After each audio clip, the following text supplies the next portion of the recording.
Salve Maria Santíssima, seja bem-vindo ao nosso canal, canal Ranieri Lima. Peço que você dê o seu like, se inscreva no canal, compartilhe esse vídeo e vamos reagir a esse vídeo, porque esse vídeo é histórico. Nós vamos falar sobre os comentários do vídeo chamado Ventre de Maria. O vídeo foi feito pelo padre Krishna Shankar e foi reproduzido. Nós demos os devidos créditos ao Krishna Shankar e nós alcançamos a marca de 10.000 visualizações através desse vídeo. Infelizmente, foi de haters. E nós vamos comentar, vamos usar aqui. E eu vou pedir ajuda da Bíblia de Jerusalém, que está aqui em cima do celular, o Catecismo da Igreja Católica, o celular que nós estamos usando dois celulares nessa gravação. Um é o que eu estou falando com vocês e o outro está apoiando esse celular aqui, onde eu vou estar lendo as mensagens. E nós vamos discutir, nós vamos verificar uma por uma espécie de catequese. Então vamos lá, deixa o seu like, nos ajuda a crescer, nos ajuda, inclusive, a defender. Como vocês sabem, esse canal é voltado ao público católico, mas como eu sou ex-protestante, há um contra-ataque e foram inúmeros e eu quero ver aqui. Vou colocar as mensagens que vão aparecer aqui na ordem, não estão na ordem cronológica, mas nós vamos estar verificando. Vou pedir ajuda do Catecismo em alguns momentos e da própria Bíblia. A Bíblia de Jerusalém eu aprendi na época de protestante. É a Bíblia mais fiel que existe. Tá certo? E é uma Bíblia católica. Um orgulho que nós temos que nos orgulhar. Vamos lá então. Há 2 horas atrás, teve uma saudação aqui. Salve Maria. Amém. Mas antes de te continuar na segunda, antes que eu me esqueça, vamos rezar um Pai Nosso, uma Ave Maria e um Glória, para a gente começar aí. Em nome do Pai, do Filho e do Espírito Santo. Amém. Pai nosso que estás no céu, santificado seja o vosso nome. Venha a nós o vosso reino, seja feita a vossa vontade, assim na terra como no céu. Pão nosso de cada dia nos dai hoje, perdoai as nossas ofensas, assim como nós perdoamos a quem nos tem ofendido. E não nos deixeis cair em tentação, mas livrai-nos do mal. Amém. Ave Maria, cheia de graça, o Senhor é convosco. Bendita sois vós entre as mulheres, e bendito é o fruto do vosso ventre, Jesus. Santa Maria, Mãe de Deus, rogai por nós, pecadores, agora e na hora de nossa morte. Amém. Glória ao Pai, ao Filho e ao Espírito Santo, como era no princípio, agora e sempre. Amém. Ó meu Jesus, perdoai-nos, livrai-nos do fogo do inferno, levai as almas todas para o céu e socorrei os que mais precisarem. Em nome do Pai, do Filho e do Espírito Santo. Amém. Próxima postagem. Eu queria ir para Jerusalém. Maria é santa. Ninguém duvida, principalmente as mães. Rogai por nós, Santa Maria. Mais uma, graças a Deus, uma mensagem positiva, importante. Eu respondi alguns e eu quero comentar, inclusive, as minhas respostas, tá? Amém. Santa Maria é sem dúvida uma santa por ter educado e carregado o menino Jesus. É um mérito que ninguém quer dar. E não vou nem entrar na Bíblia, no Catecismo, no momento, para você entender isso. Nós estamos preparando um vídeo onde nós vamos falar sobre os dogmas marianos. E você, protestante, que quiser discutir, seja bem-vindo. Tá? Amém, minha mãe, te amo muito. Eu respondi esse vídeo também, né? Tivemos 4 likes esse comentário. Amém. Há 3 dias atrás, né? Aí mais um. Eu penso assim, se eu tiver um amigo, mais amigo mesmo, aí eu começo a denegrir a mãe desse meu amigo. Eu duvido que nossa amizade vai ser a mesma. Exatamente. É disso que nós estamos falando. A glória está no filho e não na mãe. toda honra e glória ao nosso Senhor Jesus Cristo. Não duvidamos disso. É isso que nós queremos que você entenda. Nós não duvidamos disso, tá bom? Não duvidamos disso. A glória realmente é toda a Cristo. Como a gente fez ali na oração, glória ao Pai, ao Filho e ao Espírito Santo. É assim. A glória, ela é toda voltada ao Filho. Existe um momento na missa que é o glória, quando a gente fala glória a Deus nas alturas e paz na terra aos homens por Ele amados, né?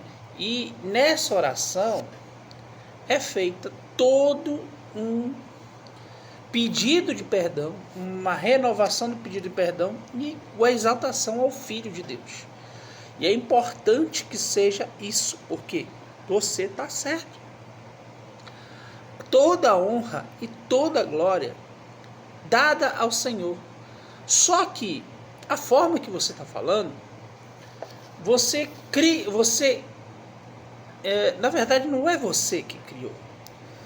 Existe uma tradição no protestantismo de um espantalho. E eu também acreditava nisso. De um espantalho em que você transforma Nossa Senhora na grande vilã do Evangelho. E não é. Ela é nossa auxiliadora. Através do testemunho dela, nós vamos até Cristo. Agora, se você quer que eu explique como é que eu consigo sentir o amor de Nossa Senhora, como é que eu consigo sentir a intercessão de Nossa Senhora, eu sinto muito, não sei te explicar. Mas eu sinto. Me desculpa, se você não sente, se você não entende, não fale daquilo que você não entende. A regra na teologia é isso, a regra primordial da teologia é essa. Não fale daquilo que você não entende. E infelizmente os teólogos protestantes são tão pífios no estudo do Apocalipse, e Nossa Senhora aparece no Apocalipse, que copiam estudos dos adventistas, que são recordistas em heresias, e que insistem em botar a culpa no Império Romano. Aí quando é para o seu benefício, você concorda com os adventistas. E muitas vezes, eu falo como ex-protestante, o protestante concorda com o ateu para poder atingir a Igreja Católica. É simples assim. É bom esse padre fazer um discurso explicando por que ele não pôde casar. Beleza. Sabe o que é engraçado? É que muitos mandavam mensagem achando que era o padre. O dono do canal não é o padre. Eu só divulguei o vídeo do padre. O dono do canal sou eu. Então deixa eu explicar uma coisa para vocês. Para você entender sobre casamento, a questão dele não poder casar, é uma escolha dele.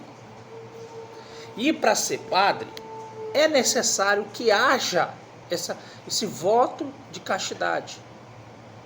Porque nós seguimos, de uma certa forma, o exemplo do apóstolo Paulo. Você entendeu? Mas um sacerdote não pode casar? Não pode. Se você quiser casar, você pode ser um diácono.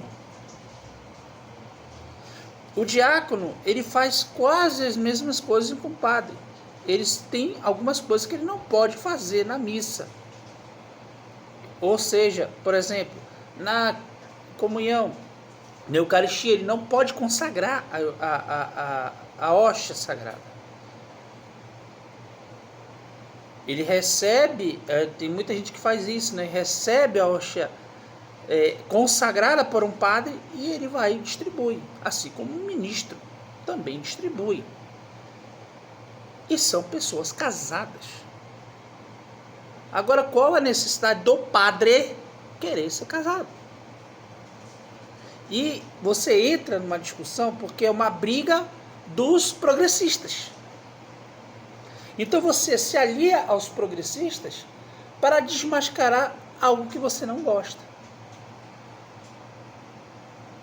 É interessante isso. Agora, vamos aqui para o catecismo, e nós vamos pegar a palavra castidade. Aliás, castidade não é só para padres. Castidade também é para casado, solteiro, e é bíblico. A castidade é bíblica. Inclusive é falado no mesmo capítulo que fala do apóstolo Paulo, quando ele fala que é bom que não se case. Mas se você não aguentar, case-se. Né? É isso. Então, a castidade conjugal, nós temos no castidade dos noivos, castidade de batismo, castidade e caridade, castidade de estado de vida, castidade e homossexualidade, tá? O que isso quer dizer? Quer dizer que pessoas que são homossexuais têm uma recomendação à castidade, né? Coração puro e castidade, crescimento da castidade, Espírito Santo na origem da virtude da castidade, ofensas à castidade, opções de castidade, segmento de Cristo e castidade, significação de castidade, que é esse que é o interessante que a gente vai ver aqui. E depois nós vamos para a vida consagrada e castidade. Vamos lá. Então é o seguinte, qual é a significação de castidade? 2395 do Catecismo, nós temos documentado isso. Não é palavra de boca, como o pessoal estava fazendo aqui no grupo.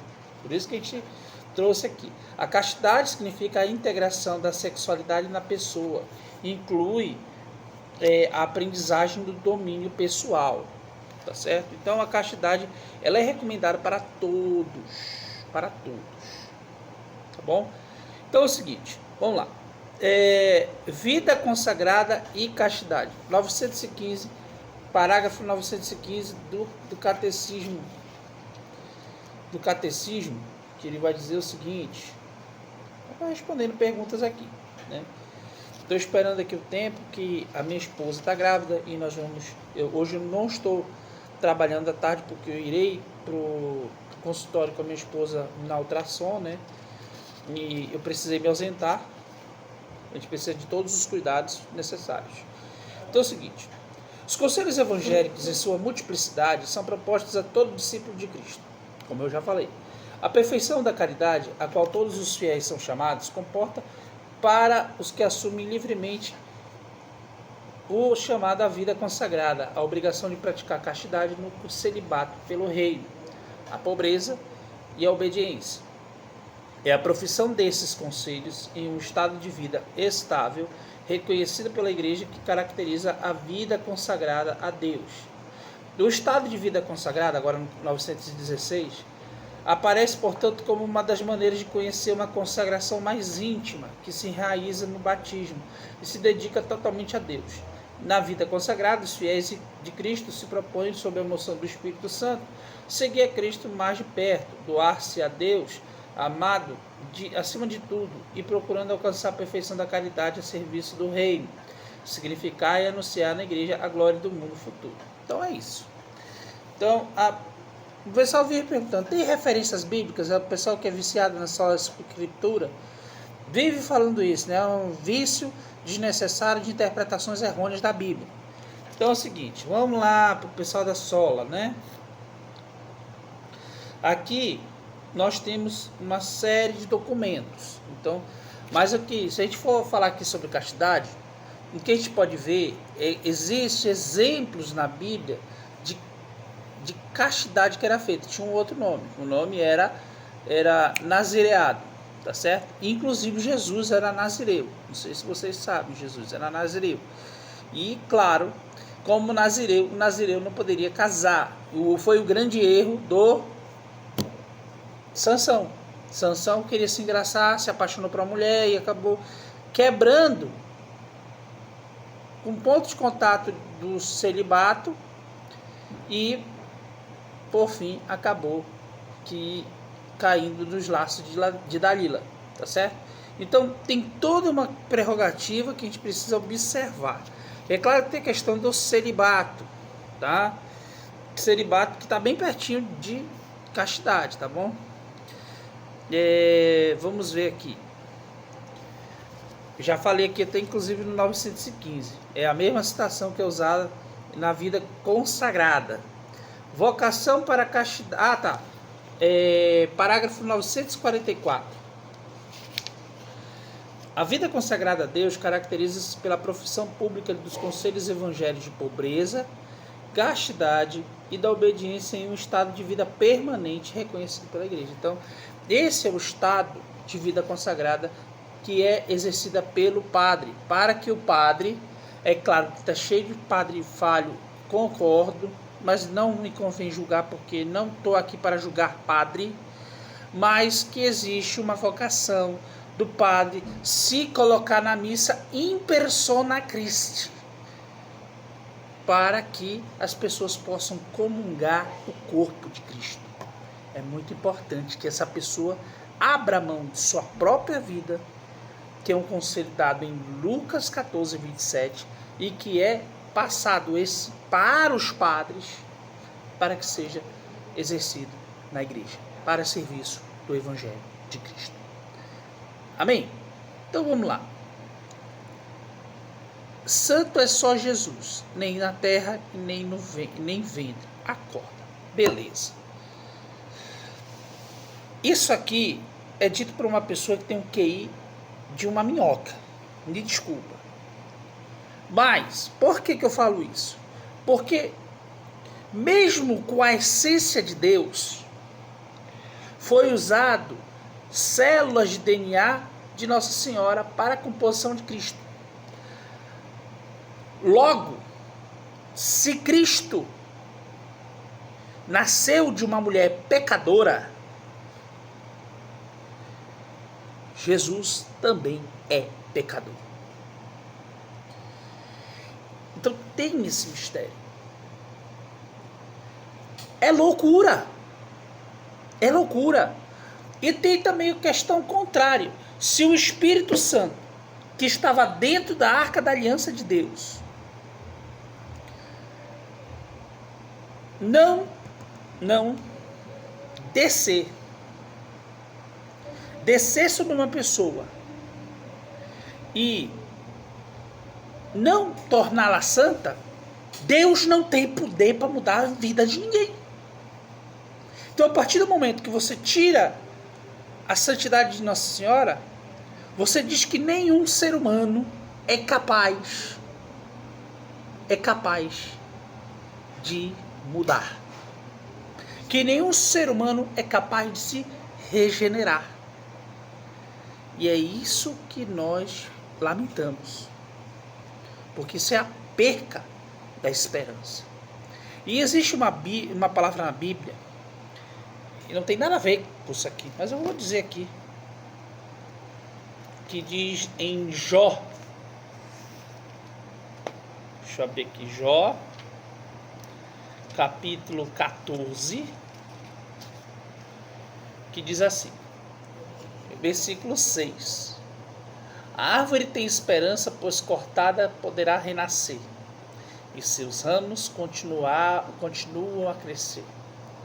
Ainda que envelheça suas raízes na terra e seu tronco esteja amortecido no solo, ao cheiro das águas reverdece e produz folhagem como planta tenra.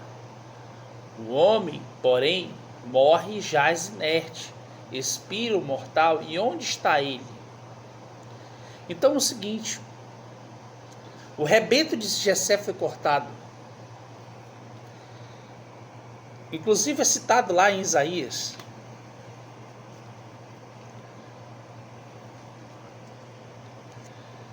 Isaías,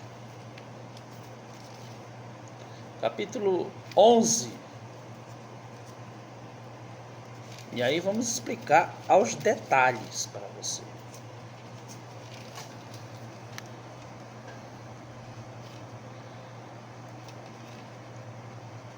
A Bíblia está aqui naquela base, né?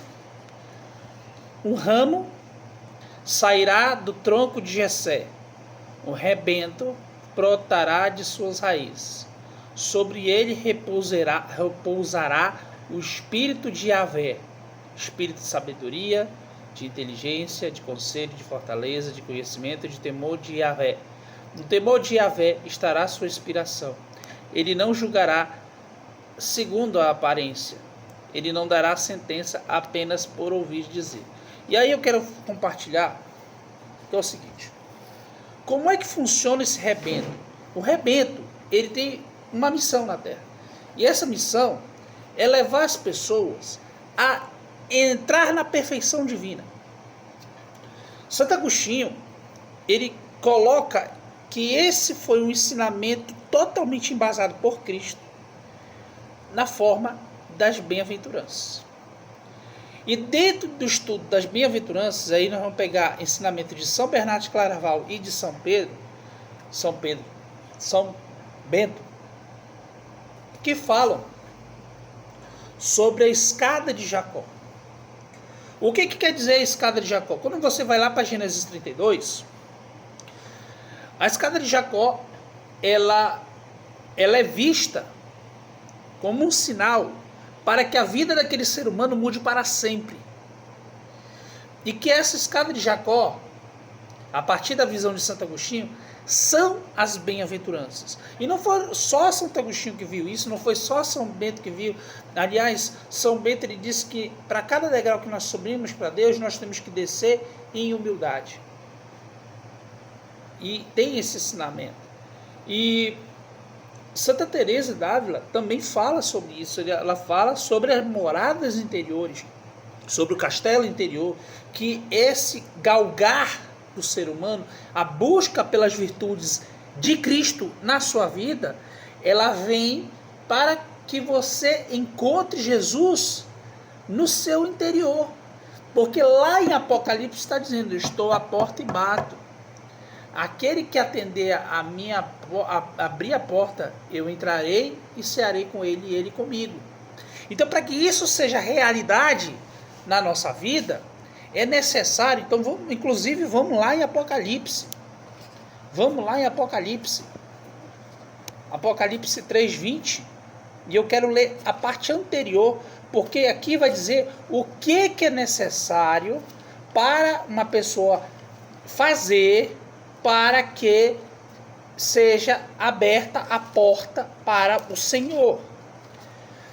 Ele faz o relato, a igreja de Laodiceia. Presta atenção. Ao anjo da igreja em Laodiceia, escreve, assim fala o Amém, a testemunha fiel e verdadeira, o princípio da criação de Deus. Eu conheço a tua conduta, não és frio, nem és quente. Oxalá fosses frio ou quente, porque és morno, nem frio nem quente, estou pronto para te vomitar da minha boca. Pois dizes, sou rico, enriqueci-me e de nada mais preciso. Não sabes, porém, que és infeliz, miserável, pobre, cego e nu. Aconselho-te que te comprares de mim ouro purificado no fogo, para que enriqueças, vestes brancas para que te cubras, e não apareça a vergonha da tua nudez, e colírio para que unja os olhos e possa enxergar. Quanto a mim, repreende e corrige todos os que amo. Recobra, pois, o fervor e converte-te. Eis que estou à porta e bato. Se alguém ouvir a minha voz e abrir a porta, entrarei em sua casa e cearei com ele, e ele comigo. Assim como foi a ceia do casamento. Quem foi que levou as pessoas que pediu de Jesus para que o vinho aparecesse, mesmo não sendo ainda o início do seu ministério? Foi Nossa Senhora. E São João, sabendo disso, em Apocalipse, entenda, lembra que eu falei para vocês sobre a Arca de Deus? Quem é a Arca de Deus hoje? Fizeram uma pergunta, até uma das perguntas que está aqui. Onde está escrito que Maria ia descer do céu? Eu vou citar aqui.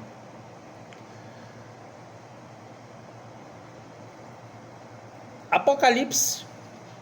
Porque quem acredita no... Tem gente que acredita no Indiana Jones. Não no que está escrito, eles acreditam no Indiana Jones. Mas vamos lá. Nós temos da Arca da Aliança, só um instantinho. Apocalipse capítulo 11, versículo 19. O templo de Deus que está no céu se abriu, e apareceu no templo a arca de sua aliança. Houve relâmpagos, vozes, trovões, terremotos e uma grande tempestade de granizo.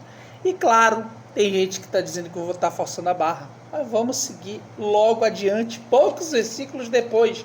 O próximo versículo, que é capítulo 12, versículo 1. Um sinal grandioso apareceu no céu, uma mulher vestida com o sol, tendo a lua sobre os pés e sobre a cabeça uma coroa de 12 estrelas. Estava grávida e gritava entre as dores do parto, atormentada para dar à luz. Apareceu então outro sinal no céu, um grande dragão cor de fogo, com 7 cabeças e 10 chifres, e sobre as cabeças 7 diademas. Sua cauda arrastava um terço das estrelas do céu, lançando-as para a terra. O dragão se postou-se diante da mulher que estava para dar à luz, a fim de lhe devorar o filho, tão logo nascesse. Ela deu à luz um filho, um varão, que regerá todas as nações com cetro de ferro. Seu filho, porém, foi arrebatado para junto de Deus e do seu trono. Quem foi o filho arrebatado para Deus e ficou junto do trono de Deus? Jesus Cristo. Quem foi que deu a luz ao Filho de Deus? E a mulher fugiu para o deserto, onde Deus lhe havia preparado um lugar. Repita comigo: Deus havia preparado um lugar em que fosse alimentada por 1260 dias, ou seja, o período da tribulação e da grande tribulação.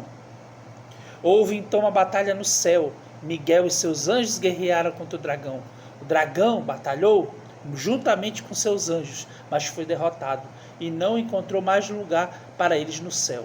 Foi expulso o grande dragão, a antiga serpente, o chamado diabo ou Satanás, sedutor de toda a terra habitada. Foi expulso para a terra e seus anjos foram expulsos com ele. Então ouviu uma forte voz no céu proclamando: agora realizou-se a salvação, o poder e a realeza do nosso Deus e a autoridade do seu Cristo, porque foi expulso o acusador dos seus irmãos, aquele que os acusava dia e de noite diante de nosso Deus. Eles, porém, venceram. E, aliás, as pessoas que acusaram nela,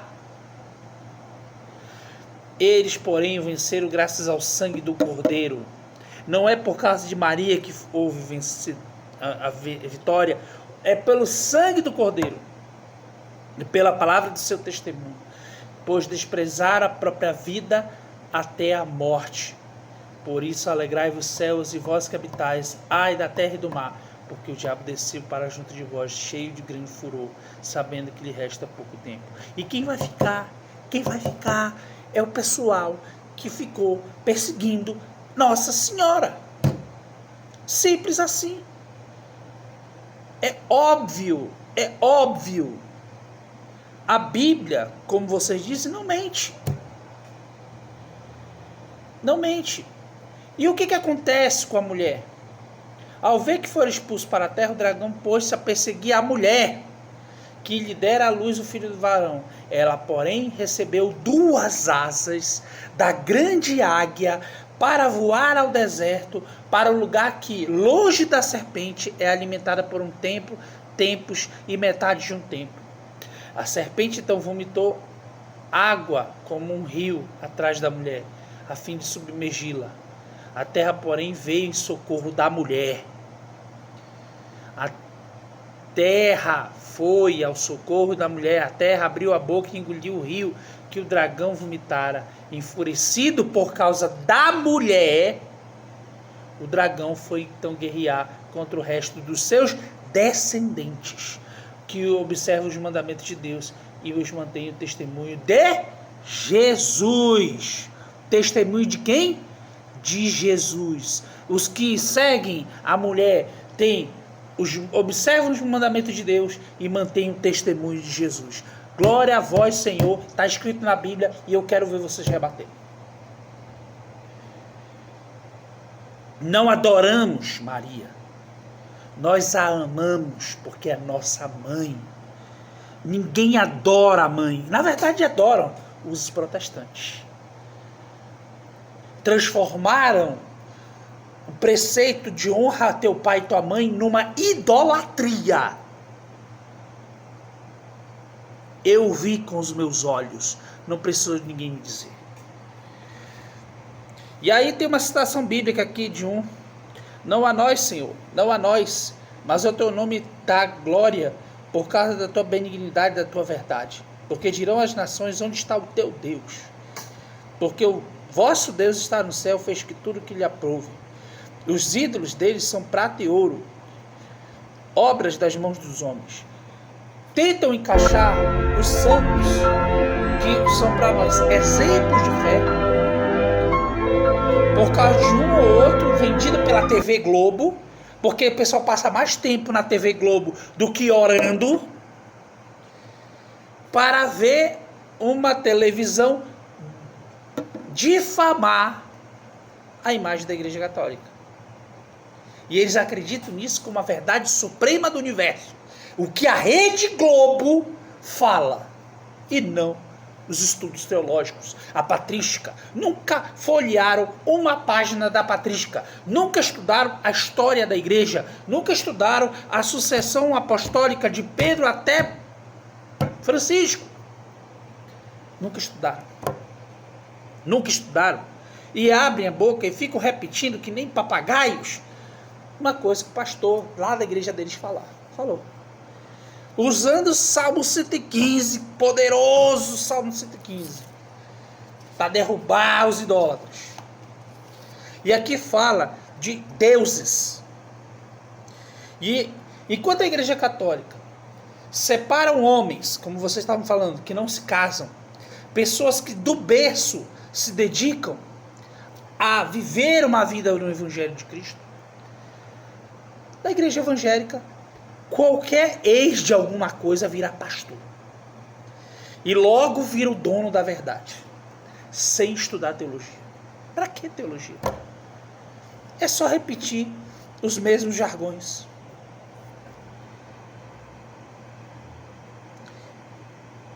E eu fiz uma sugestão. O problema é que você se esquece que Jesus é o caminho. Se esquece que em nenhum outro nome dado entre os homens, pelo qual deveremos ser salvos, se esquece que fora de Cristo não há salvação.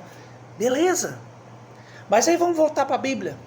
Existem dois caminhos. Para ir para o caminho, existem dois caminhos.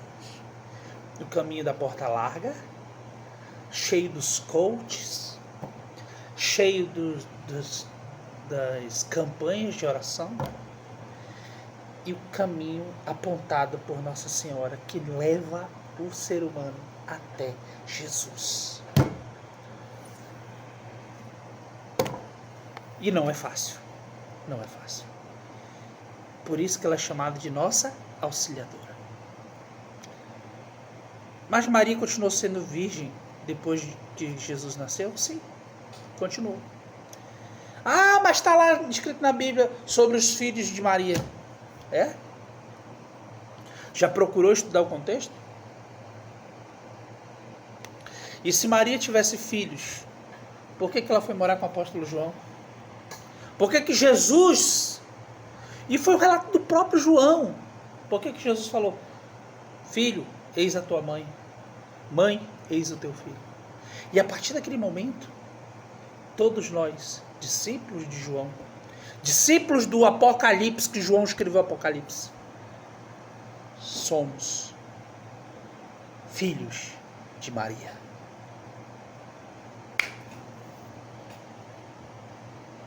Para os evangélicos, Maria sempre será santa. Tem minhas dúvidas. O que ela não possui nas escrituras sagradas, para os evangélicos, é o poder e a autoridade de interceder por nós após a morte dela. É como eu te disse, não tem como você... eu não posso te explicar, porque é uma experiência que você precisa ter. Porque nas escrituras sagradas diz que somente Jesus recebeu de Deus todo o poder e toda a autoridade e deu para a igreja. Até a igreja tem poder de perdoar pecados. Ele deu esse poder para a igreja.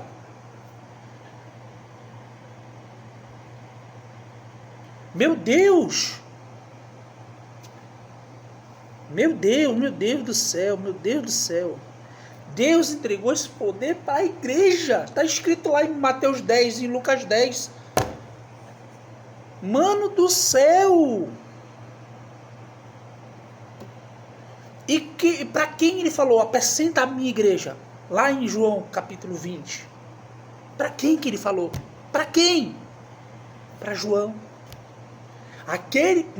Para Pedro, que é o primeiro Papa.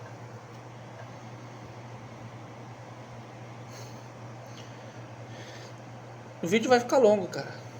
E eu vou parar aqui, porque eu tenho que levar minha esposa no hospital. Tá bom? Que Deus os abençoe. Que Deus te converta. Em nome do Pai, do Filho e do Espírito Santo. Amém.